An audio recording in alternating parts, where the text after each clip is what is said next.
बिस्मिल्लाहिर्रहमानिर्रहीम जी। Welcome to your own show. हम और हमारी ज़रात के नए एपिसोड में आपको खुशामदीद कहते हैं। आपको जैसे मालूम है कि ये प्रोग्राम आपका अपना है और आपकी जो शिरकत है वो हमारे लिए बाइसे इफ्तिखार भी होती है। आपकी सवाल, आपकी तजावीज़ और सबसे बढ़कर आपकी तनकीद इस प्रोग्राम में हम जब शामिल करते हैं तो वो इस बात का सबूत होता है कि हम आपके संग हैं। प्रोग्राम का बाकायदा आगाज़ करते हैं जी। प्रोग्राम में आपको पता है कि इस टाइम सिचुएशन पाकिस्तान में 2-3 फ्रंट के ऊपर बहुत ही एक सेंसिटिव किस्म की जिसे कहते हैं वो आ जाता है। एक तो बजट के असरात आने शुरू हो गए हैं। बजट में सबसे पहले तो ये गवर्नमेंट ने जो 3,900 की सपोर्ट प्राइस गंदम की रखी थी, अब उसको पंजाब में एक और बैकफायर जिसे कहते हैं वो किया है कि इंटरनेशनल प्राइसेस को जब ऊपर जा रही थी उस टाइम उसने छोड़ दिया किसान को। अब जब वो नीचे आनी शुरू हुई हैं तो गवर्नमेंट ने उल्टा दो कई अजला में 2,850 रुपये की सपोर्ट प्राइस कर दी है। यानी कि ख़रीदारी जो होगी वो 2,850 पे होगी। इसका मतलब है कि प्राइवेट सेक्टर को जो है वो एक बता दिया गया है कि जी ये रास्ता है, इसके थ्रू आपने प्राइसेस कम लेनी है और किसान को हर्ट करना है, किसान के ऊपर नुकसान लेके आना है। और इसके साथ साथ हमारे जो आटा की मिल के मालकान हैं उन्होंने ये अब हड़ताल पे जाने का प्रोग्राम बना लिया है, जिस पे कि वो ये कह रहे हैं कि अब आटे की जो मसनूआत हैं उसके ऊपर गवर्नमेंट ने टैक्स लगा दिया है।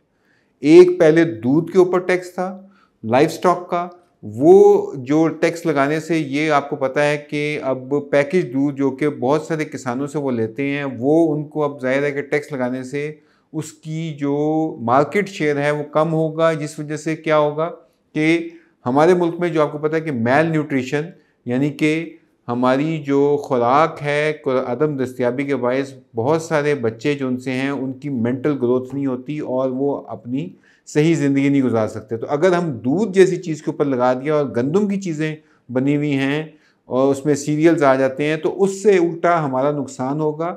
हमारी ना सिर्फ के आबादी बुनियादी सेहत के जो स्टैंडर्ड्स हैं उनसे नीचे चली जाएगी, बल्कि इसके साथ साथ किसानों की जो फसल पड़ी हुई है उसकी कीमत भी नीचे चली जाएगी। और इंटरनेशनल मार्केट्स में कुछ चीज़ें ऐसी हुई हैं जो कि आपको पता है कि जिसकी मांग है, लेकिन ये कुछ वक्ती तौर पे पॉज आ रहा है। एक जो सख्त किस्म की शिकायत, क्योंकि पिछले हफ्ते USDA ने अपनी रिपोर्ट निकाली और उसने कहा है कि अमेरिका में बहुत ज़बरदस्त फसल आई है और इसके साथ साथ रशिया में भी फसल बहुत अच्छी आ रही है, लेकिन उसकी जो न्यूट्रिशन वैल्यू है, क्योंकि वहाँ पे बारिशें बहुत ज़्यादा हुई हैं और ये उनका विंटर सीज़न की आ रही हैं, तो उस वजह से जो क्वालिटी है गंदम की वो इस तरह नहीं है जिस तरह कि पाकिस्तान की गंदम की होती है। तो पाकिस्तानी गंदम जो प्रीमियम के ऊपर बिक सकती है वो हमारे किसान की उसको डाउनग्रेड कर दिया गया है उसकी कीमतों को, जिससे कि एक मेरे ख्याल से एक नेगेटिव पैगाम जाएगा और इसके मुकाबले में मुल्क की जो हमारी सेहतमंद आबादी की बुनियादी जो ज़रूरियात हैं उसको पूरा करने में भी एक चैलेंज आ जाएगा। एक कन्फ्यूजन क्रिएट कर दी गई है फार्मर के लिए कि फार्मर को कैसे इन्होंने मैनेज करना है। एक अच्छी बात अब आती है कॉटन पे जी। कॉटन की अब जो स्पॉट रेट्स आ रहे हैं, अच्छी फसल की खबरें आ रही हैं। अभी तक जो गर्मी पड़ी है, हीट वेव आई थी, उससे कुछ असरात से निकला है और अभी तक जो हमें पता है कि अभी बरसात शुरू हो गई है और उसमें फिर आपको पता है कि इसमें जो ये वाइट फ्लाई और बाकी जो इसके ऊपर जो मौसमी असरात होते हैं वो ज़्यादा होते हैं। लेकिन अभी तक फसल जो है वो पंजाब की कॉटन हो या आपकी सिंध की कॉटन हो, वो अच्छे रेट्स उसके नज़र आ रहे हैं और तकरीबन कोई 8, 8,500, 8,200, 8,400 से लेकर और बलूचिस्तान की गंदम इवन 8700 रुपये तक भी जा रही है और फसल भी अच्छी है। और इस बात का सबूत है कि पाकिस्तान का जो यार्न है उसकी क्वालिटी भी बेहतर हुई है।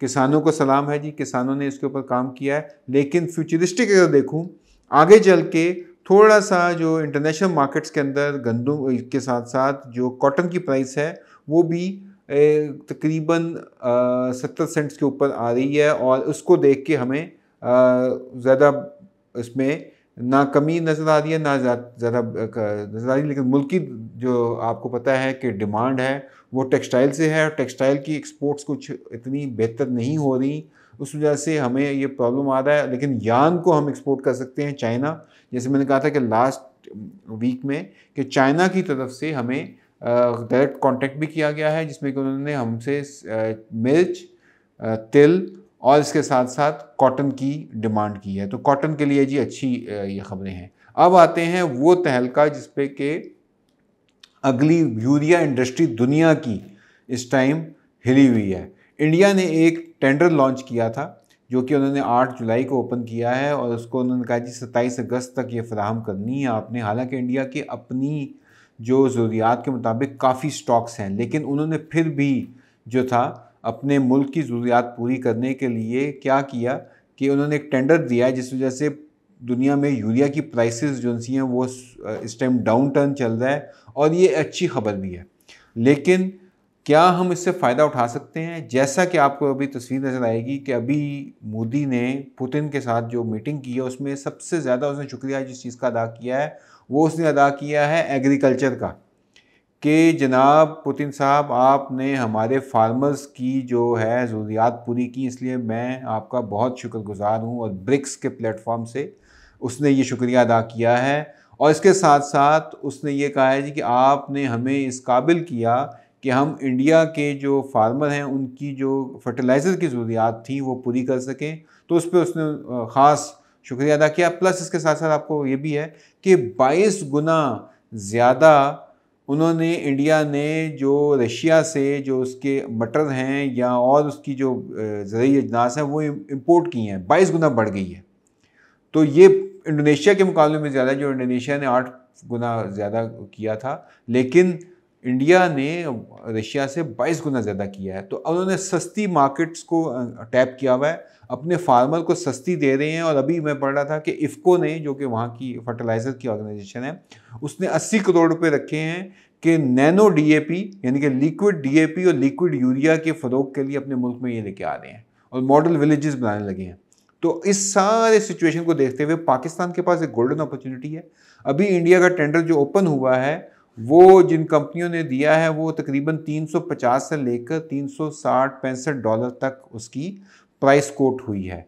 उस वजह से जो प्राइसेस थी जो कि पिछले कुछ अर्से से चली आ रही थी, यानी कि पिछले साल देखें सीज़न में $290 से $325 पे थी, यानी कि फ्यूचर में अभी डाउन टर्न चलने के बाद 300, 350, 360 पे चली गई हैं। तो इसका मतलब ये हुआ कि आने वाला सीज़न जो है ना वो टफ़ होगा। क्यों? क्योंकि अभी इजिप्ट यानी कि मिस्र में गैस का इशू आया था, वो भी हुकूमत ने रिजॉल्व कर दिया है। अब चाइना की भी कोई इतनी ख़ास वो डिमांड या सप्लाईज नहीं आ रही। इसके साथ साथ आपको पता है कि इसने जो टेंडर दिया था इंडिया ने, उसकी क्वांटिटी नहीं बताई थी। उसको तकरीबन 2.5 मिलियन टन की ऑफ़र हुई है। इतना यूरिया अवेलेबल है मार्केट में कि आप ख़रीदारी कर लें, सौदा कर लें, उसका सस्ता है। एशिया में वैसे ही इंडिया ने कोई तकरीबन पिछले साल के मुकाबले में 35% अपनी नाइट्रोजन की जो खादें हैं उसकी ज़रूरत कम कर दी है। हमारे यहाँ उल्टा हिसाब है। हम क्या कर रहे हैं, हमारी खादें, यूरिया का इस्तेमाल और नाइट्रोजन की खादें और फास्फोरस की खादें वो बहुत ज़्यादा इस्तेमाल होना शुरू हो गई हैं एज़ कम्पेयर टू वो। तो मैं आपको इस बारे में आगाह करना चाहूँगा कि हम USDA और इकार्डा के ताउन से एक प्रोजेक्ट कर रहे हैं फर्टिलाइज राइट का।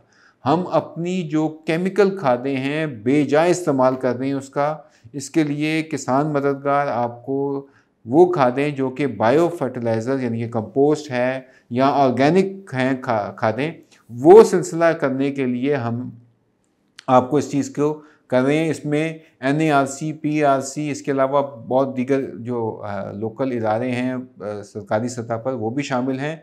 और इनके मुतालिक आपको तमाम मालूमात हमारी सोशल मीडिया से भी मिलेगी, यूट्यूब से भी मिलेगी। आने वाले दिनों में उन फार्मर्स से आपकी मुलाकात बताएंगे, आपको वो तजर्बे बताएंगे जो कि कामयाब हैं, जिससे कि आप अपनी खादों की ज़रूरियात कम कर सकते हैं। क्यों? क्योंकि खादें ये ज़रूरी है कि महंगी हो जाएंगी। अभी गवर्नमेंट ने एक अच्छा स्टेप लिया है जहाँ तारीफ़ बनती है, हम करते हैं कि गवर्नमेंट ने तुर्कमानिस्तान के साथ कोई 2 लाख मेट्रिक टन इंपोर्ट करने की बातचीत शुरू की है। अगर तो वो गवर्नमेंट टू गवर्नमेंट करके वो पूरी की जाती हैं तो अच्छी बात है, लेकिन ये ना हो कि वो इतनी देर से आए कि जब किसान को ज़रूरत हो, जैसे पिछले साल हुआ, और उसको वक्त पे चीज़ ना मिली और बाद में गवर्नमेंट के लिए वो प्रॉब्लम आ जाए और बाद में एक और सिलसिला ये हो कि हुकूमत गंदम की, क्योंकि अगले सीज़न की बात करूँ, या चावल की प्राइसेस कम हो जाएं जिस वजह से किसान को लेने के देने पड़ जाएं। तो ये सिचुएशन गवर्नमेंट को चाहिए कि एज सुन एज पॉसिबल अपने स्टॉक्स जो हमसे हैं उसको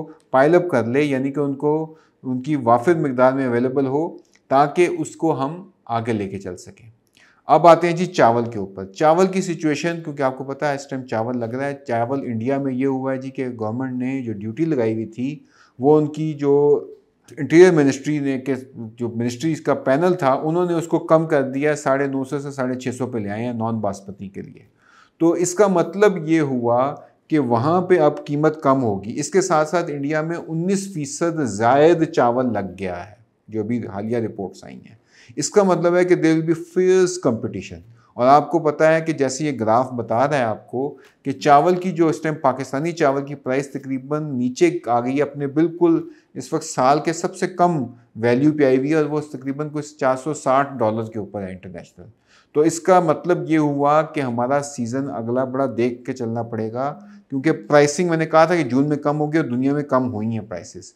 और इसके साथ साथ अगर हमने जो पिछले प्रोग्राम में जैसे बात हुई थी कि इंडोनेशिया हो गया या इवन हम दीगर मार्केट्स की जो रिक्वायरमेंट्स हैं वो अगर देखें, वो इतनी ज़्यादा हैं कि अगर हम उनको पूरा करने का टारगेट करें तो हम अपना अच्छा एक्सपोर्ट बेस क्रिएट कर सकते हैं। लेकिन इसके लिए बड़ा ही सोच समझ के काम करना पड़ेगा। इसमें दोबारा कीनिया अफ्रीकन मार्केट्स में भी डिमांड है, हम वो चावल क्यों नहीं उगाते जो अफ्रीका के लिए मार्केट्स के लिए हो, वो अवेलेबल भी करें उसको। ज़ाहिर है कि वो जो उसको बताया था कि आपको स्टैंडर्डाइज करना पड़ेगा, पेस्टिसाइड्स MRL कंट्रोल करने पड़ेंगे।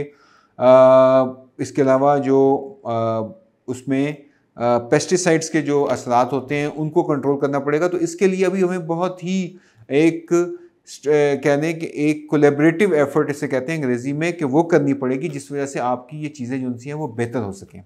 आखिर में जी एक शिकवा भी है, एक दर्द भी सुनाता हूँ आपको।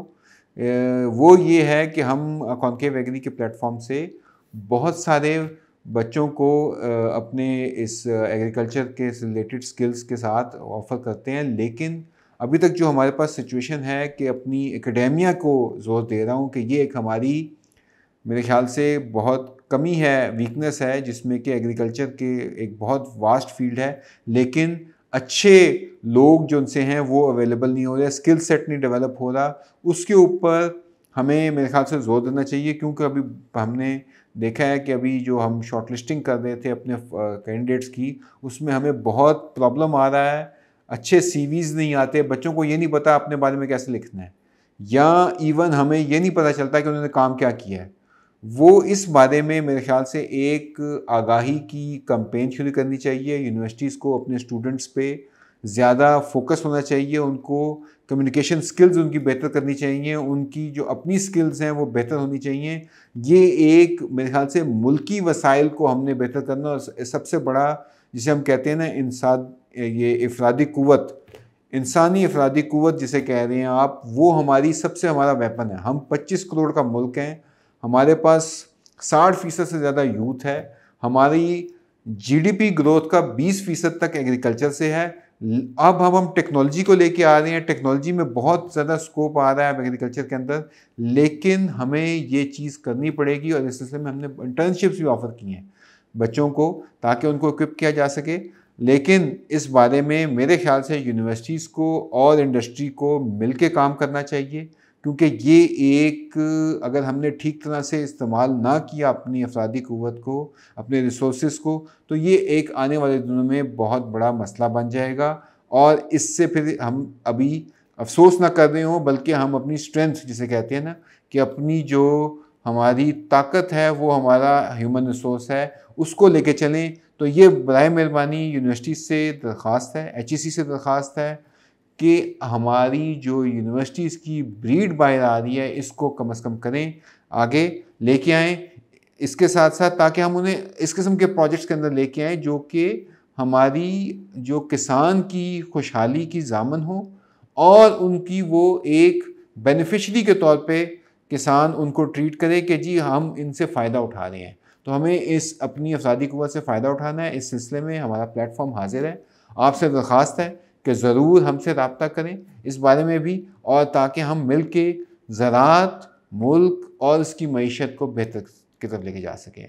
इसके साथ ही आपसे इजाज़त चाहेंगे आज के प्रोग्राम में, लेकिन आप हमारे फेसबुक, यूट्यूब चैनल, इसके साथ साथ लिंक्डइन पे कॉनकेव एग्री के नाम से है, वहाँ पे अपनी तजवीज़ भेज सकते हैं। किसान मददगार आपके साथ है, आपके संग चलेगा। इंशाअल्लाह अगले प्रोग्राम में फिर आपके साथ मुलाकात होगी। बहुत शुक्रिया। अस्सलाम वालेकुम।